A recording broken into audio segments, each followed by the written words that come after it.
بسم اللہ الرحمن الرحیم۔ ناظرین، آج کی ویڈیو میں یثرب یعنی مدینہ منورہ شہر کی کہانی اور اس شہر کو کس نبی کی اولادوں نے بسایا تھا، اور مدینہ منورہ جو کہ پرانا نام یثرب کے معنی کیا ہے اور عربی زبان کی ابتدا کیسے ہوئی۔ ناظرین، اور ویڈیو میں نبی اکرم صلی اللہ علیہ وآلہ وسلم کی یہاں مبارک آمد سے اسلام کی کرنیں کیسے پھوٹی، مکمل تاریخی واقعات کے ساتھ آج کی ویڈیو میں بتائیں گے۔ ناظرین، مدینہ کے لغوی معنی شہر ہیں۔ یہ مقدس شہر امت مسلمہ کا عظیم ترین روحانی مرکز ہے۔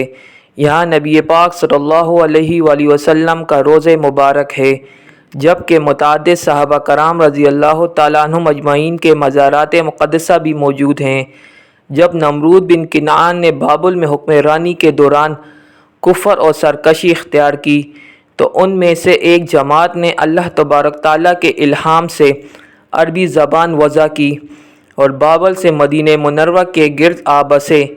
یہ لوگ املاک بن ارفاشد بن سام بن نوح علیہ السلام کی اولاد میں سے تھے، اس لیے ان کو امالکہ یا امالیک کہتے ہیں۔ شام کے جابرہ بادشاہ اور مصر کے فرعونہ بادشاہ ان ہی کی اولاد میں سے تھے۔ امالیک نے صدیوں تک مکہ معظمہ، مدینہ منورہ اور حجاز پر حکومت کی۔ پھر ان کی سلطنت میں اللہ تعالیٰ کی نافرمانی، سرکشی اور تکبر جیسی برائیاں شامل ہو گئی۔ ایک عرصے کے بعد حضرت موسیٰ علیہ السلام نے فرعون کے غرق ہونے کے بعد ملک شام فتح کیا اور یہاں سے فارغ ہونے کے بعد امالیک کو قلع قمع کے لیے ملک حجاز کی طرف فوج روانہ کی۔ ایک دوسری روایت کے مطابق یہودیوں کا مدینہ منورہ آنا نصر کے ظلم کی وجہ سے تھا۔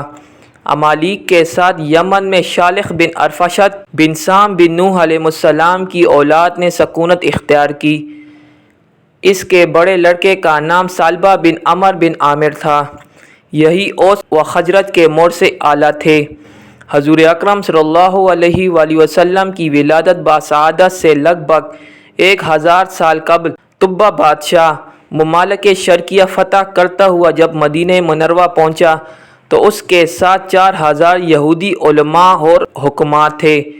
ان میں سے ایک مشہور عالم کا نام شامول تھا، جس نے حساب لگا کر طبہ بادشاہ کو بتایا کہ یہ جگہ نبی آخر الزمان سرور کائنات صلی اللہ علیہ وآلہ وسلم کا دار الہجرت اور آخری آرام گاہ ہوگی۔ باقی علماء نے تصدیق کر کے یہاں رہنے کی اجازت حاصل کی تاکہ ان کی اولاد میں سے کسی کو نبی آخر الزمان صلی اللہ علیہ وآلہ وسلم کی زیارت نصیب ہو جائے۔ بادشاہ نے ان کے لیے علیحدہ علیحدہ مکانات تعمیر کرائے اور ایک نہایت ہی نفیس کتاب میں حضور اکرم صلی اللہ علیہ وآلہ وسلم کے نام ایک خط تحریر کیا، جس میں نہایت عاجزی سے اپنے ایمان لانے کا اظہار کر کے شفاعت کی درخواست کی۔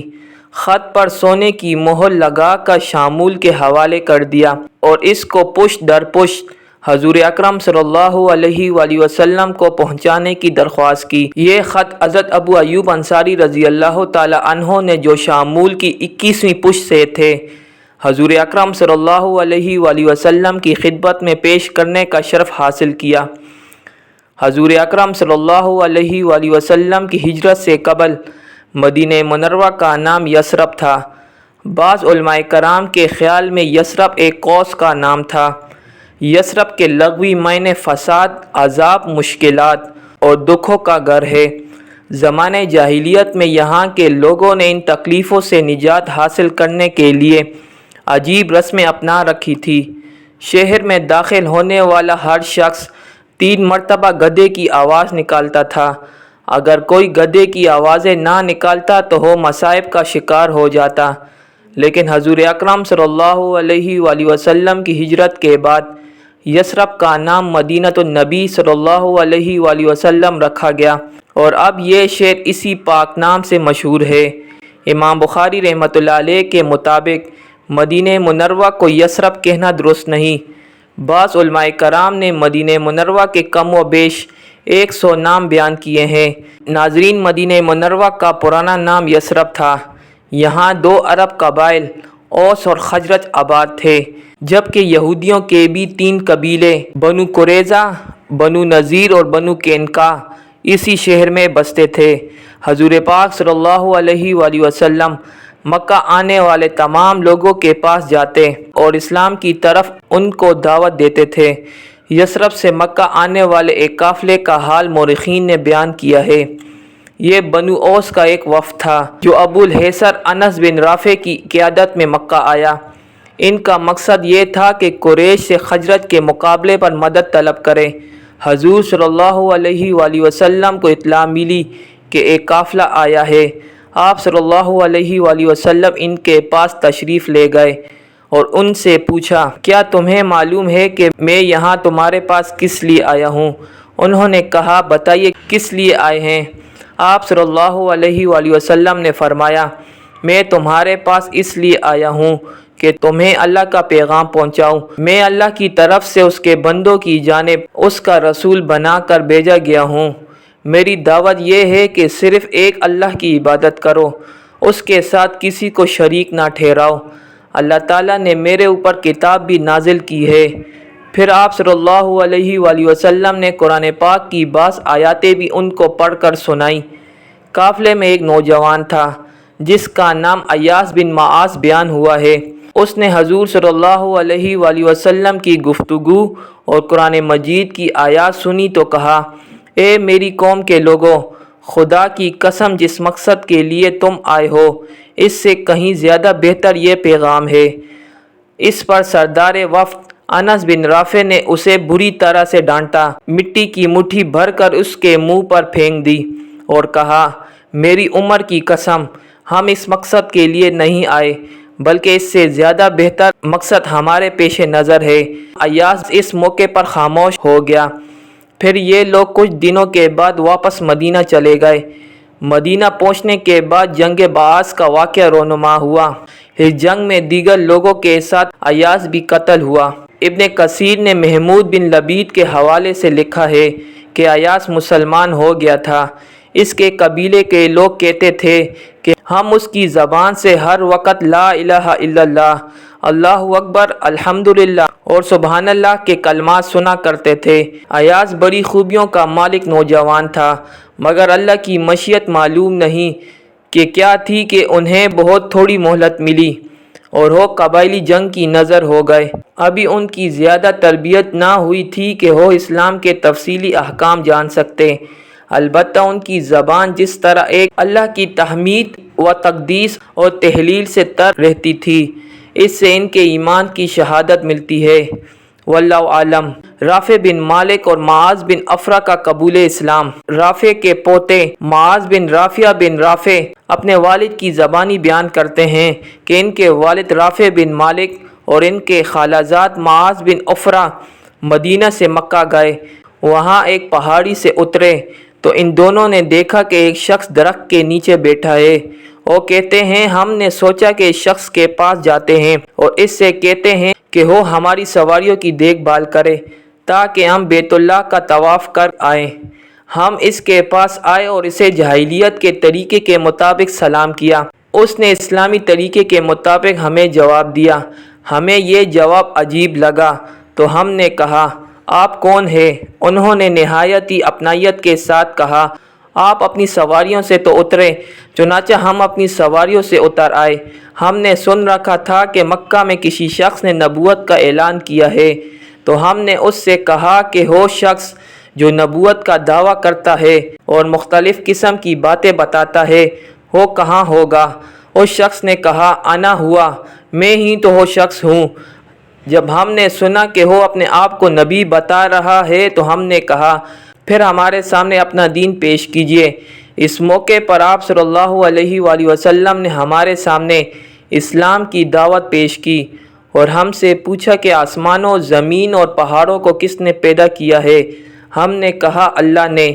پھر پوچھا کہ تمہیں کس نے پیدا کیا ہے؟ ہم نے کہا، اللہ نے۔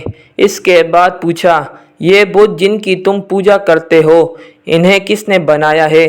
ہم نے جواب دیا، ہم نے خود ان کو بنایا ہے۔ اس پر اس شخص نے کہا، خالق عبادت کا زیادہ حقدار ہے یا مخلوق؟ ہم نے کہا، خالق۔ اب ہم سمجھ گئے تھے کہ واقعی جس شخص سے ہم مکالمہ کر رہے ہیں وہ اللہ کے سچے رسول صلی اللہ علیہ وآلہ وسلم ہیں۔ آپ صلی اللہ علیہ وآلہ وسلم نے اس موقع پر فرمایا، تم نے کبھی سوچا کہ اپنے ہاتھوں کے بنائے ہوئے بتوں کی عبادت کرنا زیادہ اچھی بات ہے یا اس ہستی کی عبادت کرنا جس نے ہر چیز کو پیدا کیا؟ میں تم سے لا الہ الا اللہ محمد الرسول اللہ کی شہادت کا مطالبہ کرتا ہوں اور اللہ کی عبادت کی طرف تمہیں دعوت دیتا ہوں۔ اس کے ساتھ صلہ رحمی کا احترام اور دشمنی، بغض اور ناروا لوگوں پر غصہ کرنے سے اجتناب کی تعلیم دیتا ہوں۔ یہ باتیں سن کر دونوں نے سنجیدگی کے ساتھ غور و خوض کیا۔ رافع کہتے ہیں کہ میں نے کہا، میں خانہ کعبہ کا طواف کر آؤں، جبکہ معاذ بن عفرہ ان کے پاس بیٹھا رہا۔ خانہ کعبہ کے طواف کے 7 چکر مکمل کر کے میں نے پانسا نکالا اور اللہ تعالیٰ سے دعا کی کہ اگر محمد صلی اللہ علیہ وآلہ وسلم سچے رسول ہے تو ان کا نام نکل آئے۔ 7 مرتبہ میں نے یہ عمل دہرایا اور ہر مرتبہ آپ صلی اللہ علیہ وآلہ وسلم ہی کا نام نکلتا رہا۔ پھر میں نے خانہ کعبہ کے پاس کھڑے ہو کر بلند آواز سے کہا، اشہد ان لا الہ الا اللہ و اشہد ان محمد الرسول اللہ۔ لوگ میرے گرد جمع ہو گئے اور کہنے لگے، یہ مجنون ہے، صابی ہو گیا ہے۔ میں نے جواب دیا، صابی نہیں، مومن ہوا ہوں۔ ناظرین، صابی ان لوگوں کو کہتے ہیں جو یقیناً ابتداء میں کسی دین حق کے پیروکار رہے ہوں، اسی لیے قرآن میں یہودیت و مسیحیت کے ساتھ ان کا ذکر کیا گیا ہے، لیکن بعد میں ان کے اندر فرشتہ پرستی اور ستارے پرستی آ گئی، یا یہ کسی بھی دین کے پیروکار نہ رہے، اسی لیے لامذہب لوگوں کو صابی کہا جانے لگا۔ پس میں حضور صلی اللہ علیہ وآلہ وسلم کے پاس آیا۔ میرے ساتھی معاذ نے مجھے دیکھتے ہی کہا کہ اب آپ کا چہرہ وہ نہیں جس کے ساتھ آپ خانہ کعبہ کی طرف گئے تھے۔ میرے ساتھ معاذ بھی ایمان لے آیا۔ عربوں کے ہاں پانسا نکالنا بہت معروف تھا۔ اللہ تعالیٰ نے مدنی دور میں اسے حرام کر دیا اور شیطانی اعمال میں اسے قرار دیا۔ جب حضرت رافع نے پانسا نکالا، وہ بالکل ابتدائی دور تھا۔ یہ ان کا اخلاص تھا کہ ہر مرتبہ حق کی بالادستی ہی ثابت ہوتی رہی۔ انہیں صابی کہنے والوں کو کیا معلوم تھا کہ وہ صحابی ہو گیا ہے، نہ کہ صابی۔ اس موقع پر حضور صلی اللہ علیہ وآلہ وسلم نے اپنے ان دونوں صحابہ کو اسلام کی بنیادی تعلیمات سمجھائی۔ وہ کہتے ہیں کہ آپ صلی اللہ علیہ وآلہ وسلم نے ہمیں سورۃ العلق اور سورہ یوسف سنائی۔ پھر ہم عمرہ کرنے کے بعد مکہ سے مدینہ کی طرف آئے اور اپنی قوم کو اپنے اسلام کے بارے میں بتایا۔ اب یثرب کے لوگوں کو اسلام سے آشنائی ہونے لگی اور اس پاک دھرتی کے لوگ خود اپنے شہر سے چل کر تلاش حق میں منبع ہدایت کی طرف رخت سفر باندھنے لگے۔ کیا خوش نصیب لوگ تھے اور کیا پاکیزہ دھرتی ان کا مسکن تھی۔ یہ اسی خوش نصیبی یثربی قافلے اور پاکیزہ صرف قائد صلی اللہ علیہ وآلہ وسلم کی برکات تھی کہ مکہ کے بعد مدینہ دنیا کی سب سے پاکیزہ بستی بن گئی۔ اسی شہر کو دھرتی کے سینے پر پہلی اسلامی ریاست کا مرکز ہونے کا شرف عظیم حاصل ہوا۔ طبقات میں ابن سعد نے لکھا ہے کہ نبی اکرم صلی اللہ علیہ وآلہ وسلم نے کسی قبیلے کو بھی نہیں چھوڑا جس تک دعوت نہ پہنچی ہو۔ یہ الگ بات ہے کہ آغاز میں ان قبائل میں سے اکثر و بیشتر نے آپ صلی اللہ علیہ وآلہ وسلم کی دعوت کو قبول کرنے سے انکار کیا۔ اس میں ابو لہب اور دیگر قریشی معاندین کا بھی بڑا گھناؤنا کردار ہے۔ جب آپ صلی اللہ علیہ وآلہ وسلم دعوت پیش کرتے تو ساتھ ہی ابو لہب ان کی مخالفت میں لوگوں کو متنفر کرنے کے لیے آپ پر مٹی پھینکتا اور صابی، مجنون اور نامعلوم کیا کچھ کہتا۔ اس پر کئی قبائل کے لوگ کہتے کہ اگر اس شخص کی بات سچی ہوتی تو اس کے قبیلے اور خاندان والے کیوں اس کی مخالفت کرتے۔ آپ صلی اللہ علیہ وآلہ وسلم نے مختلف مواقع پر حج کے موسم میں یا میلوں یا بازاروں کے مواقع پر اپنی دعوت کا کام جاری رکھا۔ ہجرت سے قبل آپ نے بنو عامر بن صعصع، بنو محارب بن خصفہ، بنو فزارہ، بنو غسان، بنو حنیفہ، بنو سلیم، بنو عبس، بنو نذر، بنو البقا، بنو کندہ، بنو کلب، بنو حارث بن کعب، بنو حزرہ، بنو خزارمہ سب قبائل تک اپنا پیغام پہنچا دیا تھا، مگر انہوں نے آپ صلی اللہ علیہ وآلہ وسلم کی بات ماننے سے انکار کیا۔ اس کے باوجود نبی اکرم صلی اللہ علیہ وآلہ وسلم نے حوصلہ نہیں ہارا۔ آپ صلی اللہ علیہ وآلہ وسلم اپنا کام مسلسل کرتے رہے۔ مختلف قبائل میں سے اکا دکا خوش نصیب شخص حلقہ بگوش اسلام ہو جاتا۔ ایک شخص کے بھی مسلمان ہونے سے آپ صلی اللہ علیہ وآلہ وسلم بے انتہا مسرور ہوتے۔